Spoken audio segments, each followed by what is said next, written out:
हम वाक और अभिव्यक्ति की स्वतंत्रता के बारे में भारतीय संविधान के अनुच्छेद 19 का पुरजोर समर्थन करते हैं। उदाहरणों, छवियां और संदर्भों सहित यह वीडियो केवल मनोरंजन, सूचना और शैक्षिक उद्देश्यों के लिए प्रदान किया गया है और चैनल किसी भी अवैध गतिविधियों को बढ़ावा या प्रोत्साहित नहीं करता है। हमारा मकसद समाज को जागृत करना है। जय हिंद दोस्तों, मैं हूं तोहफा एक्स मुस्लिम।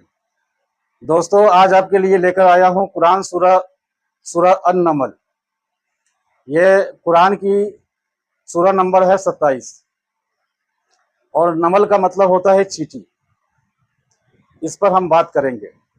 हालांकि बहुत सारे लोगों को पता नहीं है, आम मुसलमानों को, लेकिन एक्स मुस्लिमों को अब फॉलो जो कर रहे हैं या जितने भी नॉन मुस्लिम फॉलो करते हैं उनको तो पता है, लेकिन बहुत सारे मुसलमान हमारे मोमिन भाई है उनको पता नहीं है।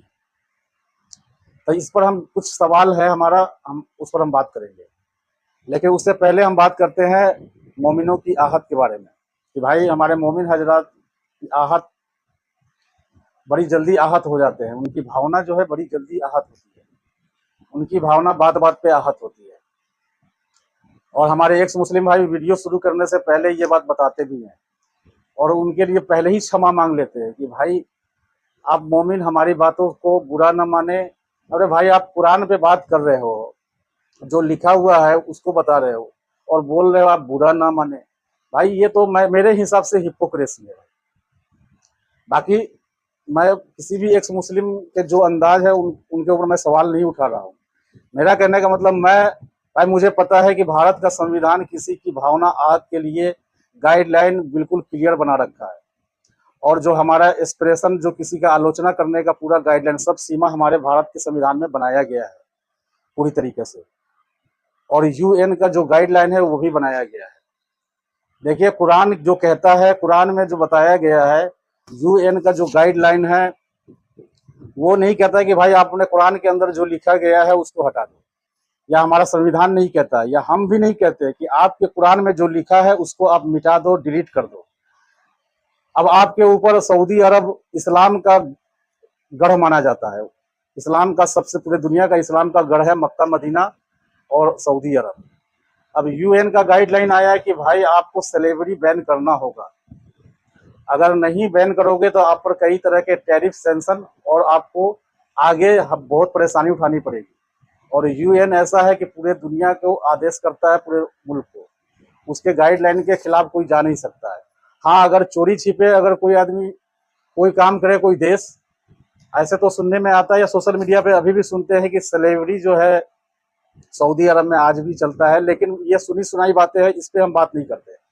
जो रिकॉर्ड पर है, जो यूएन का गाइडलाइन है, यूएन गाइडलाइन ने जारी किया था, सऊदी अरब पे दबाव बनाया था, ये समझ लो ये 75 या 78 में वहां बैन हुआ है। जब तक स्लेवरी चल रहा था, यानी कि लॉन्ड्री और गुलाम का मार्केट बाजार वहां लग रहा था। और कुरान सूरह अल मोमिनून में आपको आयत नंबर 6 में आपके स्लेवरी रखने के लिए अल्लाह इजाजत भी दे रहा है। बल्कि इजाजत क्या दे रहा है अल्लाह, वहां इस सूरह अल मोमिनून का मतलब ही है मोमिन की सिफत, मोमिन की सिफत बयान कर रहा है कि मोमिन जो, वही एक अच्छा मोमिन क्या है। अल्लाह खुद अपने आप बता रहा है मोमिनों को कि एक अच्छा मोमिन कौन है, उसको बड़ी अच्छे से डिफाइन अल्लाह कर रहा है। सूरह मोमिनून की सूरह से पढ़िएगा, कद अफलहल, ऐसे ही शुरुआत हो रहा है।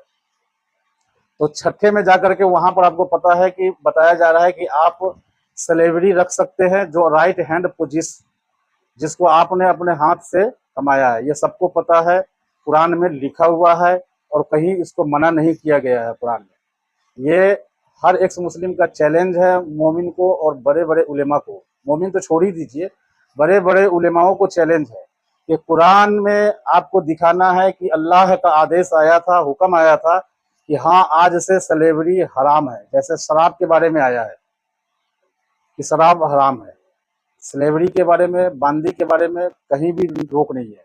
अब बल्कि सऊदी अरब में चल रहा था। हालांकि आज जो मेरा मुद्दा है ये नहीं है, कहने का मतलब है कि भावना और आहत के बारे में हमें पता है, तो हमें सफाई देने की जरूरत नहीं है। हमें यूट्यूब के गाइडलाइन का ख्याल करना है, यूएन के चार्टर का गाइडलाइन का ख्याल करना है और अपने भारत के देश, अपने देश के संविधान का जो गाइडलाइन है कि भाई किसी की भावना कहाँ किस बात से आहत होती है।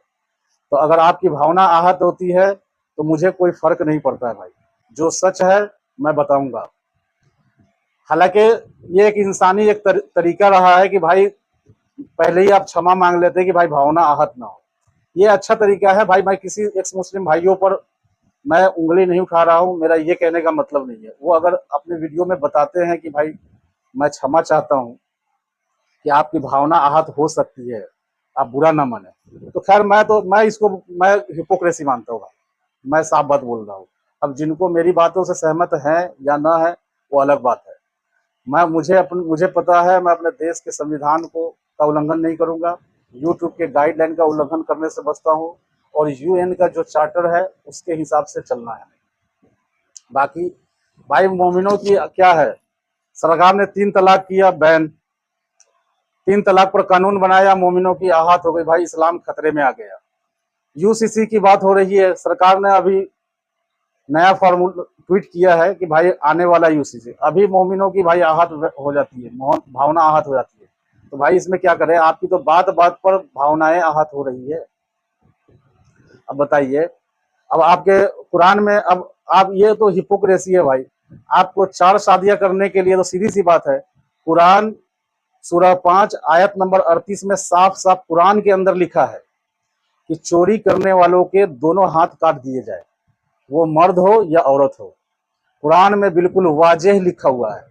क्या कोई मुसलमान भारत सरकार को या किसी भी सेकुलर कंट्री में रह रहा है, वो कहता है कि भाई मेरे लिए ऐसा कानून चाहिए, शरिया चाहिए? मेरे कुरान में लिखा है कि चोरी करने वालों के दोनों हाथ काट दिए जाए, वो मर्द हो या औरत हो। अब बताइए, तो आपको चोरी करने पर हाथ नहीं कटवाना है, वही सजा चाहिए जो एक हिंदू चोर को मिल रहा है या गैर नॉन मुस्लिम चोर को मिल रहा है, वही सजा चाहिए। लेकिन आपको नॉन मुस्लिम की तरह शादी नहीं करना है। वो उसको कानून कह रहा है कि एक बीवी से ज्यादा बीवी रखने पर उसको कानून अपराध है, तो आपको मतलब 4 बीवियां रखनी है। ये तो बिल्कुल हिपोक्रेसी है कि आप घरेलू कानून या जो भी मतलब ये तलाक है या निकाह है या बंटवारा है, उसको आप तो मानोगे अपने कुरान शरीयत के हिसाब से, और जो क्रिमिनल लॉ है वो मानोगे देश के हिसाब से, देश के संविधान के हिसाब से।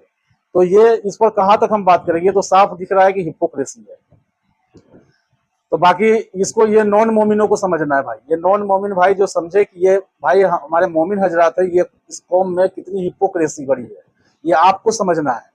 भाई मोमिन को तो पता है कि हमें साफ पता है कि भाई हमें कहाँ पे क्या करना है, उनका सारा प्लान है कि जहां पर हम बहुमत में होंगे वहां पे हमें कैसे रहना है, और जहां पर हम माइनॉरिटी रहेंगे, अल्पसंख्यक होंगे, वहां पर कैसे रहना है।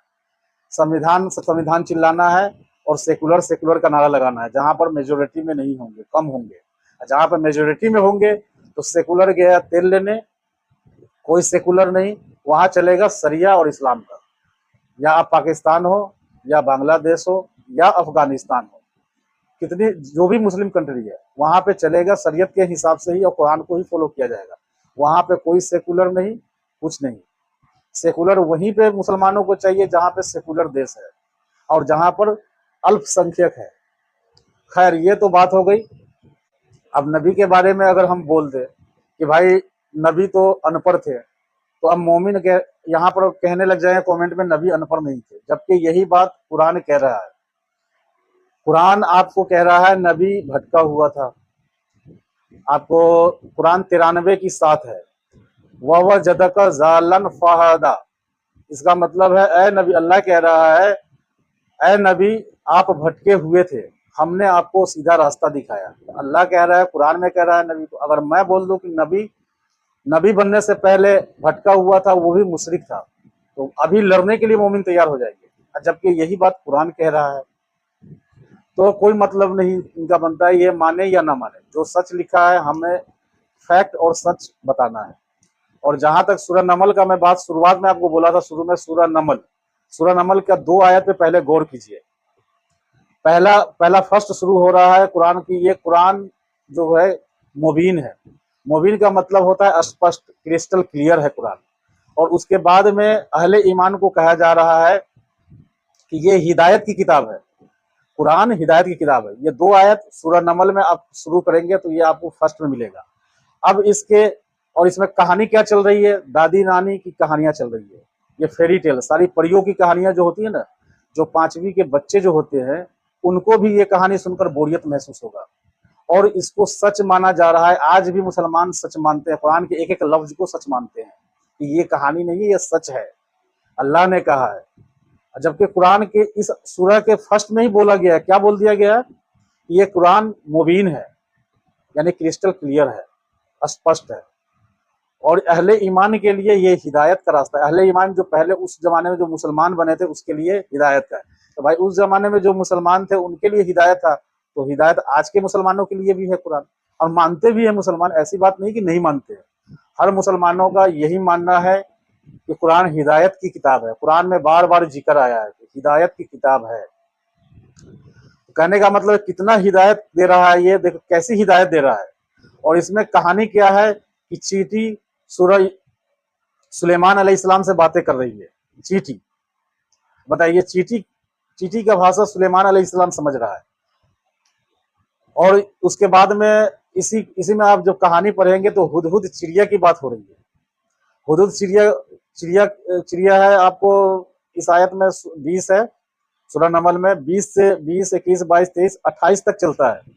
ये सूरह हुदहुद और इसके सुलेमान अलैहिस्सलाम के बीच में बातें चल रही है।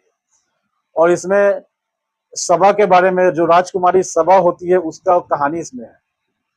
बुलबुल कहता है कि मैंने सबा के तख्त को देख करके आया हूँ कि वो बहुत अजीमो शान है, और सबा की जो कौम है वो अल्लाह की इबादत नहीं करते हैं, वो सूरज का पूजा करते हैं। मतलब ये सब कहानी चल रहा है। और मैं इसको डिटेल में क्या बताऊँ, आप खुद पढ़ेंगे तो आपको पता चलेगा कुरान कितना हिदायत की किताब है और कितना लोगों को हिदायत मिल रहा है। ये है हिदायत, परियों की कहानी है, फेरी टेल है, दादी नानी की किस्से कहानियां हैं, और ये हिदायत की किताब है, और ये मुबीन है, यानी क्रिस्टल क्लियर है। बताइए, जब ये इस सूरह नमल की शुरुआत हुई है तो उसके शुरू में क्या कहा जा रहा है कि कुरान हिदायत है, यानी ये कुरान जो है क्रिस्टल क्लियर की तरह है, मुबीन है। और दूसरे आयत में कहा जा रहा है ये हिदायत की किताब है। और आगे पूरा पढ़ते जाएंगे तो चींटी बात कर रहा है इस सुलेमान अलैहिस्सलाम से। सुलेमान जानवर की भाषा, परिंदों की भाषा समझ रहा है, चींटी की भाषा समझ रहा है। और बुलबुल हुदहुद का कमाल, ये कहानी। तो ये पांचवी, मेरे कहने का मतलब है कि पांचवी छठी का जो बच्चा होगा, ये 6-7 साल का बच्चा, 8 साल का बच्चा होगा, ये इसको भी जो है मतलब बोरिंग कहानी लगेगा। वो एक समय आएगा ये सुनकर के बोर हो जाएगा, कहेगा भाई ये कहानी बार बार रिपीट हो रहा है, ये कहानी सुना। लेकिन ये कयामत तक रहेगा मुसलमानों के लिए। तो चलिए ठीक है, आप लोग, यही बात रखनी थी मुझे आप लोगों के सामने सूरह नमल को लेकर, और आगे भी इसी तरीके से हदीस और कुरान पर हम बात करते रहेंगे। कल मैंने वीडियो एक अपलोड किया है, वो भी आप लोग जाकर के देखिएगा। वो मैं पहले डायरेक्ट ऐसे मैं वीडियो बना रहा हूँ कैमरे के सामने बैठ करके, जिसमें मैं कोई कट पुट नहीं लगाऊंगा। मैं डायरेक्ट बात करूंगा, जो मुझे बात करना है, चाहे जितना मुझे बोलना आता है, जिस तरीके से बात करना आता है, मैं वही बात करूंगा। मैं अपने आप को ये नहीं दिखाऊंगा कि मैं बहुत पढ़ा लिखा हूँ, बहुत इंटेलिजेंट हूँ। मैं उस वीडियो में भी बताया हूँ कि भाई मैं मदरसे में तालीम लिया है, मैं मदरसा छाप हूँ, मौलवी की तालीम लिया है। जितना मुझे बोलना आता है, समझाना आता है, मैं उसी तरीके से अपनी बात रखूंगा। अब किसी को भाई बुरा लगे, अच्छा लगे, हमारे मोमिन भाई को भावना आहत हो, भाई उससे मुझे फर्क नहीं पड़ता है। मैं ये नहीं दिखाऊंगी बहुत बड़ा मैं आलिम हूँ। हालांकि एक्स मुस्लिम में बड़े बड़े आलिम बैठे हुए हैं, सचवाला जी है, जफर भाई है, साहिल भाई है, लेकिन मैं बहुत बड़ा पढ़ा लिखा, बहुत मॉडर्न शिक्षा में, बहुत इंग्लिश बोलने वाला नहीं हूँ। मैं साधारण आदमी हूँ, मदरसे से पढ़ाई किया है, मौलवी तक ही पढ़ाई किया है बस। मैं आलिम भी नहीं पढ़ा हूँ, मौलवी तक पढ़ा हूँ। मैं झूठ नहीं बोलूंगा। अगर आप बोलोगे तो मैं अपना सर्टिफिकेट भी दिखा सकता हूँ, कैमरा ऑन कैमरा। बस सिर्फ ये होगा कि जो मेरा एड्रेस होगा, जो मेरी आइडेंटिटी होगी, उस पर टेप चिपका करके आपको दिखा दूंगा, जिससे मेरा आइडेंटिटी जाहिर ना हो, लोगों को पता ना चले आइडेंटिटी, मेरा नाम और भी। बाकी उसमें आप बाकी और सब चीज पढ़ सकते हो उस सर्टिफिकेट का। अब क्योंकि भाई मैं अपना ओरिजिनल नाम तो बताऊंगा नहीं, दिखाऊंगा नहीं, और सर्टिफिकेट दिखाने का मतलब है कि उसमें ओरिजिनल नाम आ जाएगा। तो अगर ऐसी बात होगी तो मैं सर्टिफिकेट भी दिखा सकता हूँ। मैं मौलवी तक पढ़ा हूँ, और हमारे मौलवी मदरसा लाइन में मौलवी को 10वीं बोलते हैं। 10वीं तक को आपको 8वीं हो गया वस्तानिया, और 9वीं क्लास को फौकानिया बोलते हैं, और 10वीं क्लास को मौलवी बोलते हैं। तो मौलवी तक हमने बोर्ड का एग्जाम दिया है, बोर्ड का सर्टिफिकेट है। बात समझिए, जो सरकारी बोर्ड का एग्जाम होता है बोर्ड, और ये तीनों एग्जाम बोर्ड का ही होता है। फौकानिया का भी आपको बोर्ड का ही एग्जाम होता है, और वस्तानिया, उससे पहले वस्तानिया का भी होता है, वो बोर्ड का है, और मौलवी का भी बोर्ड का ही एग्जाम होता है। तो हमने 3 एग्जाम बोर्ड का दिया है, मदरसे लाइन से दिया है। मैं इंग्लिश ज़्यादा नहीं जानता हूँ, बस ऐसे ही है, बस थोड़ा बहुत ही बस पढ़ना लिखना ऐसे ही है, कर लेता हूँ। बाकी उर्दू पढ़ता हूँ, अरबी, कुरान सब, बाकी जितना हमें पता है उतना पता है। तो बाकी आप वीडियो देखेंगे, धीरे धीरे आपको पता ही चल जाएगा कि मेरे नॉलेज का लेवल क्या है, इल्म का लेवल क्या है। तो मैं इसी के साथ आप लोगों से विदा लेना चाहता हूँ, क्योंकि वीडियो बहुत ज़्यादा लंबी हो जाएगी और फालतू की बातें होगी। मैं चाह रहा था कि ज़रूरी जो पॉइंट है वो आप लोगों के सामने रख दूँ। एक तो वो लोगों के, हमारे मोमिन हजरात का जो भावना बार बार भड़कता है, उस पर थोड़ा बात कर लिया, और जो मुझे ये कुरान के अंदर दादी नानी की किस्से कहानियां हैं और परियों की कहानियां हैं, उसको आपको दिखाना था और समझाना था। खैर, मोमिन हजरात भी जाकर के अपने घर में कुरान रखा है, मैं आयत बताया हूँ, सूरा बताया हूँ, उसको आप जाकर के चेक कीजिए। तो इसी के साथ में आप लोगों से विदा लेते हैं भाइयों। जय हिंद, वंदे मातरम, भारत माता की जय।